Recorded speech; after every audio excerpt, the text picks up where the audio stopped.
ప్రార్థన చేసుకుందామండి. ప్రియా పరలోకమందున్న మా తండ్రి, మీ యొక్క ఘనమైన శ్రేష్టమైన నామానికి వందనం తండ్రి.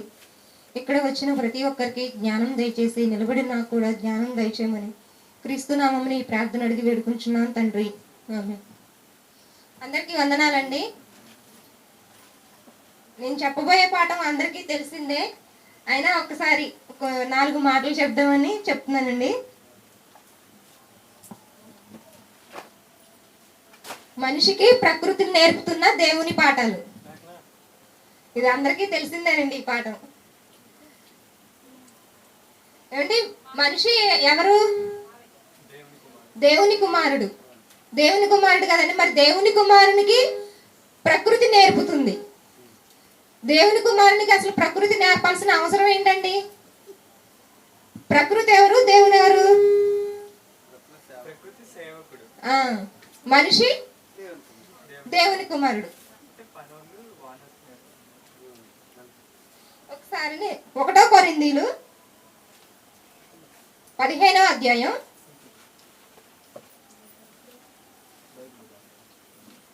32వ వచనం. 1 కొరింథీయులు 15వ అధ్యాయం 32వ వచనం. మనుష్య రీతిగా నేను ఎఫెసులో మృగములతో పోరాడిన ఎడల నాకు లాభమేమి? ఒక్క నిమిషం.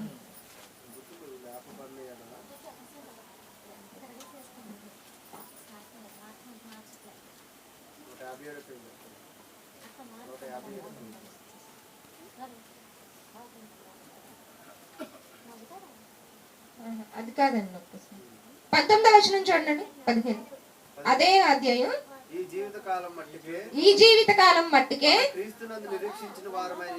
మనము క్రీస్తునందు నిరీక్షించిన ఎడల మనుషులందరికంటే దౌర్భాగ్యమై ఉందు. చాలండి. ఏమని చెప్తున్నారండి ఇక్కడ దేవుడు?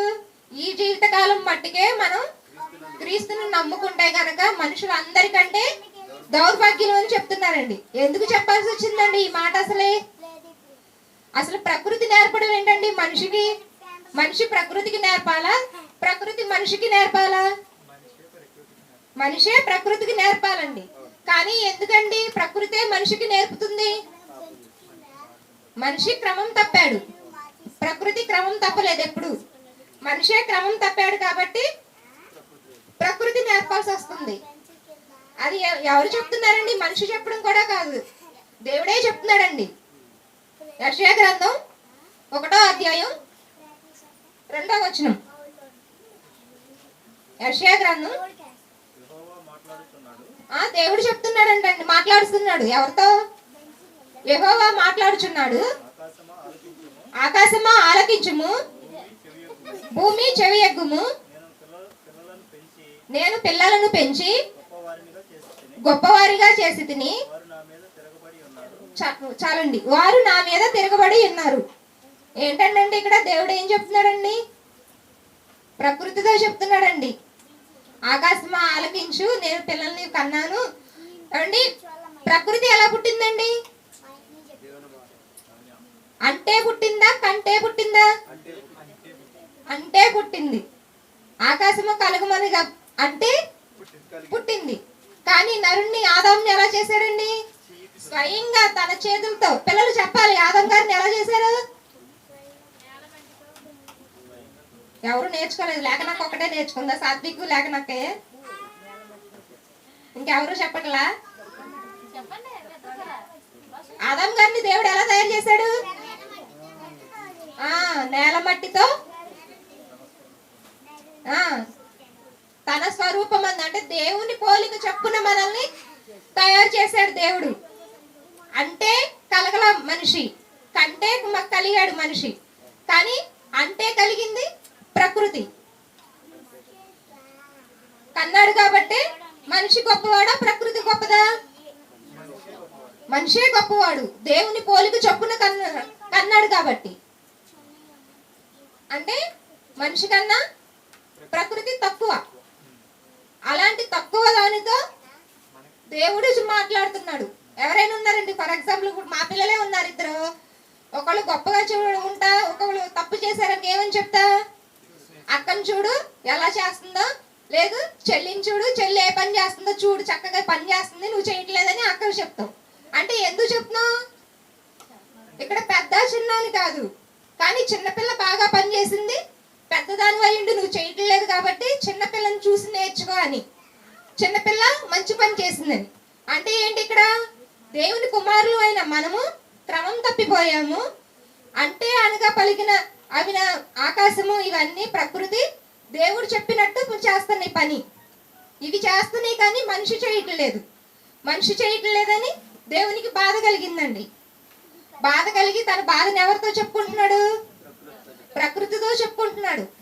అందుకే అవి అంత తక్కువైనా కానీ అవి క్రమం తప్పకుండా దేవుడు చెప్పినప్పటి నుండి క్రమం తప్పకుండా పని చేస్తున్నాయి కాబట్టి దేవుని బాధ ప్రకృతితో చెప్పుకుంటున్నాడు. నేను పిల్లల్ని కన్నాను కానీ వారు క్రమం తప్పిపోయారని చెప్పుకుంటున్నాడండి, బాధపడతా దేవుడు. ఇంకొక వచనం చూస్తే అండి, ఎఫెసీ పత్రిక 4వ అధ్యాయం 6వ వచనం. అందరికీ తండ్రి అయిన దేవుడు ఒక్కడే,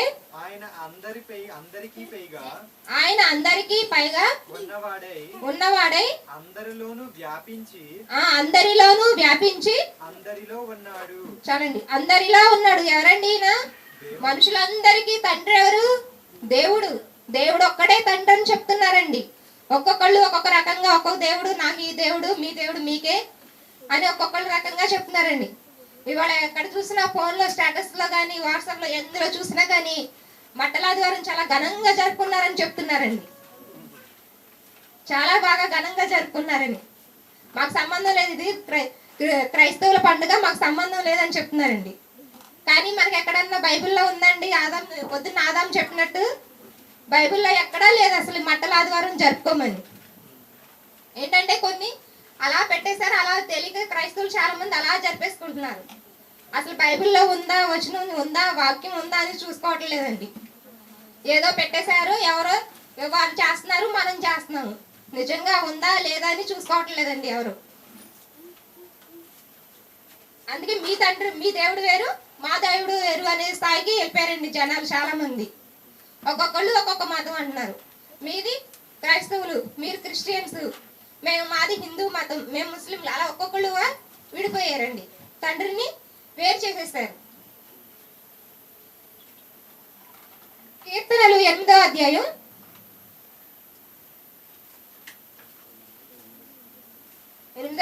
3వ వచనం నుండి. నీ చేతి పని అయినా ఆకాశములను నీవు కలుగ చేసిన చంద్ర నక్షత్రములను నేను చూడగా. ఏమంటే ఇక్కడ దావీదు గారు చెప్తున్నారండి, నీ చేతి పనులైన చంద్ర నక్షత్రములను మనుషుల్ని కలుగు చేసిన మనిషిని జ్ఞాపకం చేసుకోవడానికి మనిషి ఏ పాటి వాడని చెప్తున్నాడండి ఆయన. తర్వాత అండి, నీవు నరపుత్రుని దర్శించుటకు వాడే పాటి వాడు. ఎలా చేశాడండి మనల్ని? దేవుని కంటే సరిసమానంగా దేవునితో పోలిక చొప్పునే చేశాడు, కొంచెం తక్కువగా చేశాడు మనల్ని. తర్వాత అండి, మహిమా ప్రభావములతో వానికి కిరీటము ధరింపచేసి ఉన్నావు. ఏమండి ఒక్క నిమిషం, కిరీటం ధరింపచేసి ఉన్నావు అంటున్నారు ఏంటండి? ఏ కిరీటం అండి? పొద్దున్న మనకు చెప్పారు కదండి, మనం ఎవరు అండి? దేవుని కుమారులు. మరి దేవుడు రాజు అంటే మనం ఎవరు అండి? రాజు కొడుకులు. మరి ఏమవుతారు? కిరీటం ఉంటదా ఉండదా? అంటే మనకి ఇచ్చే కిరీటం ఏంటండి? జీవ కిరీటం. పొద్దున్న చెప్పారు కదా, కిరీటం అండి. తర్వాత అండి, దాని తర్వాతేనండి, నీ చేతి పనుల మీద వానికి అధికారం ఇచ్చిన. దేవుడు చేసిన ప్రతి పని మీద అధికారం ఎవరికి ఇచ్చాడండి? దేవుడు మనిషికి కదా ఇచ్చింది. తర్వాత అండి, గొర్రెలన్నిటినీ ఎడ్లన్నిటిని, ఆకాశ మృగములను, ఆకాశ మృగములను, ఆకాశ పక్షులను, ఆకాశ పక్షులను, సముద్ర మత్స్యములను, సముద్ర మత్స్యములను, సముద్ర మార్గంలో సంచరించు వాటన్నిటిని, సముద్ర మార్గమున సంచరించు జీవరాశులన్నిటిని వారి పాదముల కింద ఉంచి, వాని పాదముల కింద, ఎవరి పాదాల కింద ఉంచాడండి? మన పాదాల కింద ఉంచాడండి దేవుడు. సృష్టిలో ఉన్న 84 లక్షల జీవరాశులు అన్నిటినీ దేని కింద పెట్టాడండి దేవుడు? మనిషి పాదాల కింద పెట్టాడండి. నువ్వేం చెప్తే అవి చేస్తాయి అని చెప్పాడండి. వాటికి చెప్పేశాడు, నువ్వు అతను చెప్పినట్టు చెయ్యాలి అని చెప్పాడండి. అవి ఎప్పుడైనా క్రమం తప్పినాయండి? క్రమం తప్పలేదండి. ఎప్పుడు దేవుడు చెప్పిన ఫస్ట్ రోజు నుండి ఇప్పటి వరకు క్రమం తప్పలేదు. తర్వాత అండి ఆదికాండం 1వ అధ్యాయం 26వ వచనం అండి. దేవుడు మన స్వరూపమందు మన పోలిక చొప్పున నరులను చేయుదుము. ఇందాక చెప్పే కదండి, దేవుడు ఎలా చేశాడండి మనల్ని? మన స్వరూపము మన పోలిక చొప్పున చేశాడు దేవుడు. అందుకే ఏం చేశాడు? జీవరాశులన్నిటి మీద అధికారం ఇచ్చాడు మనిషికి. ఆ కింద ఏముంటదండి? 28వ వచనం. ఇంకా ఏమని చెప్పాడండి వాళ్ళకి? దేవుడు ఏం చేశాడు? ఇంకా వాళ్ళని ఆశీర్వదించాను. ఎట్లనగా మీరు ఫలించి అభివృద్ధి పొంది విస్తరించి భూమిని నిండించి దానిని లోపరుచుకోండి. ఏమని చెప్పాడండి దేవుడు? మీరు అభివృద్ధి చెంది ఫలించి దానిని లోపరుచుకోమని ఆజ్ఞించాడండి మనందరికి. ఎవరైనా ఫర్ ఎగ్జాంపుల్ కి ఇప్పుడు ఎలక్షన్ ఈ రాజకీయ నాయకులు ఉన్నారండి, సీఎం గారు, పిఎం గారు, ఇలా అందరూ ఏంటండి? అధికారంలో ఉన్న వాళ్ళే కదా. వీళ్ళందరూ ఒక పిఎం ఎవరికి అధికారం ఇచ్చారు? సీఎం గారికి. సీఎం గారు ఎమ్మెల్యే గారు ఇంకా వాళ్ళ కింద ఉన్న వాళ్ళకి. అంటే ఏంటి? ప్రజల మీద వీళ్ళ పనులన్నీ నువ్వు చెయ్యి. అలాగే ఎమ్మెల్యే గారు, ఆ పైన సీఎం గారు, అలా సీఎం గారి పైన పిఎం గారు. అంటే ఏంటి? వీళ్ళందరికీ అధికారం ఇచ్చారు. అంతే కదండి. ఇప్పుడు అధికారం ఇవ్వబట్టే కదా వాళ్ళు పనులన్నీ చేసేది రాజకీయంలో ఉండి, గవర్నమెంట్ తరఫున. లేకపోతే నేను వెళ్ళి మీ అందరి పైన అధికారం చేస్తానంటే ఊరుకుంటారా ఎవరైనా? అసలు నా మాట వింటారా ఎవరైనా? వెళ్ళవమ్మ, నువ్వెవరివి, నీకే అధికారం ఉంది అంటారు. అంటే దేవుడు అలా అధికారం మనిషికి ఇచ్చాడు. ఈ జీవరాశులని అన్నిటినీ ఇవ్వాలని అధికారం ఒక్క మనిషికే ఇచ్చాడు దేవుడు.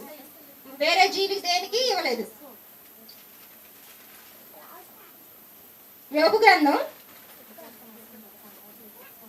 12వ వచనం 7వ అధ్యాయం 12-7వ వచనం. ఏమండి ఒక నిమిషం.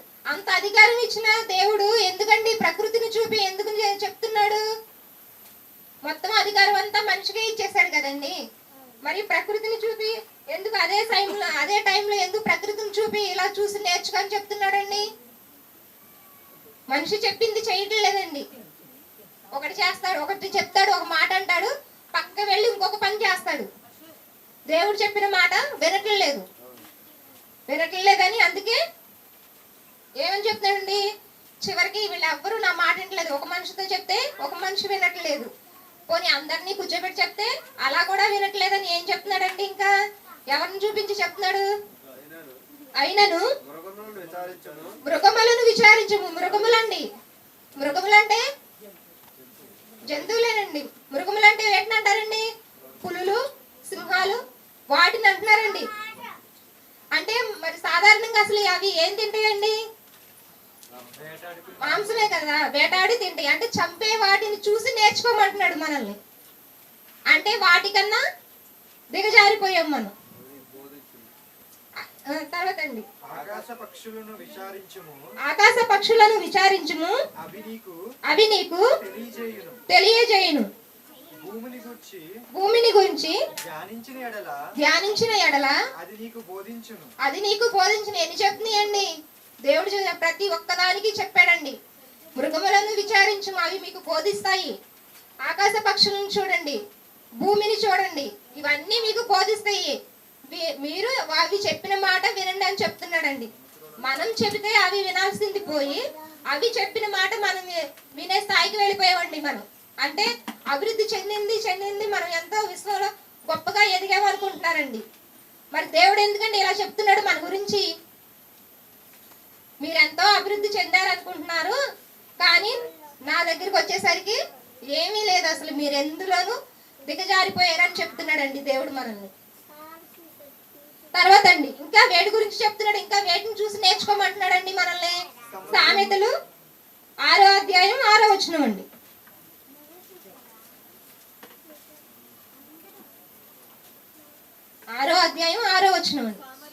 సోమరి చీమల యొద్దకు వెళ్ళుము, వాటి నడతలు కనిపెట్టి జ్ఞానము తెచ్చుకొనుము. వాటికి న్యాయాధిపతి లేకున్నను, పై విచారణకర్త లేకున్నను, అధిపతి లేకున్నను, అవి వేసవి కాలమందు చాలండి ఆహారము సిద్ధపరచుకొను. ఏమండి ఏం చెప్తున్నాడండి దేవుడు? మృగములు అయిపోయింది, ఆకాశ పక్షులు అయిపోయింది, సముద్ర జీవులు అయిపోయినాయి, భూమి అయిపోయింది. అన్నిటికన్నా చిన్నవి చీమలండి. చీమల్ని చూసుకుని మనల్ని ఏమంటున్నాడు? సోమరి అంటున్నాడండి. ఎంత పెద్ద మనుషులు పట్టుకుని ఏమంటున్నాడండి దేవుడు? సోమరి. చీమలు మన ముందు ఎంత ఉంటాయండి? అసలు చాలా చిన్నగా ఉంటాయి. మనకు దూరంగా ఉంటే అక్కడ చీమలు పుట్టుంటే మనకి కనపడదు, మన దగ్గరికి వస్తేనే కానీ చీమ కనిపిస్తుందండి. అంత చిన్న చీమను చూసి మనల్ని ఎంత పెద్ద మనుషులు నేర్చుకోమంటున్నాడండి. అంటే ఆకారం ఉంది కానీ మైండ్ లేదు, జ్ఞానం లేదండి మనిషికి. ఆ జ్ఞానం లేక ఎక్కడికి వెళ్ళమంటున్నాడు? అంత చిన్న చీమకి అంత చిన్ని బుర్రలో పెట్టాను జ్ఞానం, నువ్వు వెళ్ళి దాని దగ్గర ఎలా అది ఆ జ్ఞానం నేర్చుకోమని చెప్తున్నాడండి దేవుడు. ఇంత మెదడు పెట్టాడు కానీ మనకి దేవుడు ఆ జ్ఞానాన్ని మనం ఉపయోగించుకోవట్లేదని చెప్తున్నాడండి దేవుడు మనకి.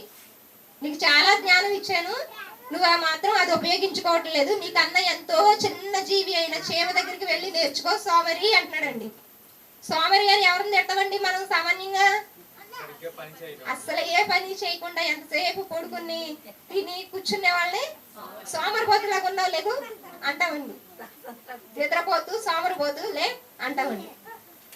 అంటే మనల్ని దేవుడు సోమరిపోతుల కింద చేశాడండి, చేయలేదండి. సోమరిపోతుల కింద తయారైపోయామని చెప్తున్నాడండి దేవుడు. ఆదాంని మామూలుగా ఉంచేస్తాడండి? ఏమన్నా పని చెప్పాడా దేవుడు? పని చెప్పాడు. ఆదాంని తయారు చేయడమే పనిలో పెట్టేశాడు దేవుడు. మొత్తం జంతువులన్నిటినీ పిలిచి వాటికి పేర్లు పెట్టమన్నాడు. అంటే సోమరిపోతుగా ఉంచాడా దేవుడు? రావడమే పని చెప్పేశాడు ఆదాంకి. అవి ఎలా ఉంటాయండి? ఇంకా చురుకుగా ఉంటాయి, లేజీగా ఉంటాయండి చీమలో. అసలు కాలు వాటి పుట్ట మీద వేసి పడంగానే మొత్తం కాలు మొత్తం పట్టేస్తాయి అంతే. అసలు ఇక వాటిని దులపడం మన వల్ల కాదు, ఇక మనం దులుపుకునేలాగు మన కాలు మంట వచ్చేస్తుంది, అంత బాగా కుట్టేస్తాయండి. అంటే అవి ఎంత యాక్టివ్గా ఉన్నాయండి. నువ్వు కాలు పెట్టింది ఎక్కడ, అసలు అవి పట్టేసి నిన్ను కుట్టేసి నీకు మంట వచ్చేసినది ఎక్కడండి? ఎంత యాక్టివ్గా ఉన్నాయండి చీమలు, అంత చిన్న చీమలు. కానీ మనం ఏదైనా పని చెప్తే చేస్తాను వెళ్తున్నాను ఉండు, ఏంటి అంత కంగారు నీకు? ఓ కంగారు పడిపోతావు దేనికి అంటామండి. నీకు కంగారు ఎక్కువ అంటారండి. నన్ను అందరూ అదే అంటారండి, నాకు కంగారు ఎక్కువ అని. నీకు కంగారు ఎక్కువ, ఎందుకు అంత కంగారు అంటారండి. కానీ అవి ఎంత యాక్టివ్గా ఉన్నాయండి. వాటి యాక్టివ్తో పోల్చుకుంటే అసలు మనం వాటికి ఏమాత్రం తీసిపోతామండి. మనం అంత యాక్టివ్గా ఉన్నాయని చెప్తున్నాడండి దేవుడు వాటిని. ఇలా మనల్ని ఎవరు చేస్తారండి ఇంత లేజీగా సోమరితనంగా? చూద్దామండి. 1 పేతురు 5వ అధ్యాయం 8వ వచనం. పేతురు గారు రాసిన మొదటి పత్రిక 5వ అధ్యాయం 8వ వచనం. నిబ్బరమైన బుద్ధి గలవారే మెలకువగా ఉండుడి. ఏంటండి ఎవరు చెప్పారు? దేవుడు ఏం చెప్తున్నాడు? మీ విరోధి అయిన అపవాది గర్జించు సింహం వలె ఎవరిని మృంగుదునా అని వెతుకుచు తిరుగుచున్నారండి. మామూలుగా తిరగట్లేదండి, వెతుకుతూ ఎక్కడున్నారని పట్టుకుందామని వెతుకుతూ తిరుగుతున్నారండి. పిల్లలు ఆడతారండి దొంగ పోలీస్ ఆట, ఎక్కడున్నాడా అని వెతుకుతారండి. అంతకన్నా వేగంగా ఎవరున్నారా అని వెతుకుతూ తిరుగుతున్నాడంటండి. అపవాది. కాబట్టి మనం అపవాది బిగించిన ఉచ్చులో పడకుండా దేవుడు చెప్పినట్టుగా ప్రకృతిని చూసి నేర్చుకోమంటున్నాడంటే మనం ఎంత క్రింద స్థాయికి వెళ్ళిపోయామో తెలుసుకోవాలండి. మనం కనీసం ప్రకృతిని చూసైనా నేర్చుకుని దేవుడు వాడికి చెప్పాడు ఫస్ట్, నువ్వు ఈ పని సూర్యుడు చంద్రుడు నక్షత్రాలు ఉన్నాయండి, అవి ఎప్పుడు ఫస్ట్ దేవుడు ఏం చెప్పాడు, వాటికి తిరగమని చెప్పాడు, పని చేయమని. పగలు సూర్యుడికి, రాత్రి చంద్రుడికి, నక్షత్రాలు అవి తిరుగుతానే ఉన్నాయి కండి. సూర్యుడు జనవరి 1 రాగానే మళ్ళీ పని స్టార్ట్ చేసేస్తుంది భూమి. అలాగే సూర్యుడు ఉదయం కాగానే అస్తమయం, మళ్ళీ అస్తమయం అవగానే మళ్ళీ ఉదయం. అలాగే చంద్రుడు కూడా తన టైం టు టైం ప్రకారం వచ్చేస్తాడు. అంటే అవి దేవుడు చెప్పినప్పటి నుండి వాటి పని అవి చేస్తూనే ఉన్నాయి. కాబట్టి మీరు కూడా కనీసం వాటినైనా చూసి, మీరు చెప్తుంటే ఎలాగో వినట్లేదు కాబట్టి కనీసం వాటిని చూసైనా నేర్చుకోండి అని దేవుడు చెప్తున్నాడండి. అందరికీ అర్థమైంది అనుకుంటున్నానండి. ప్రియ పరలోకమందున్న మా తండ్రి, నేను చెప్పిన 4 మాటలు అందరికీ అర్థమైంది అనుకుంటున్నాను తండ్రి. అర్థమయ్యి నువ్వు చెప్పిన రీతిగా కనీసం ఈ ప్రకృతిని చూసైనా మేము నేర్చుకుని నీవున్న నిత్యరాజ్యానికి చేరువయ్యే భాగ్యం ఇక్కడ ఉన్న ప్రతి ఒక్కరికి దయచేయమని క్రీస్తు నామం నీ ప్రార్థన అడిగి వేడుకుంటున్నాను తండ్రి.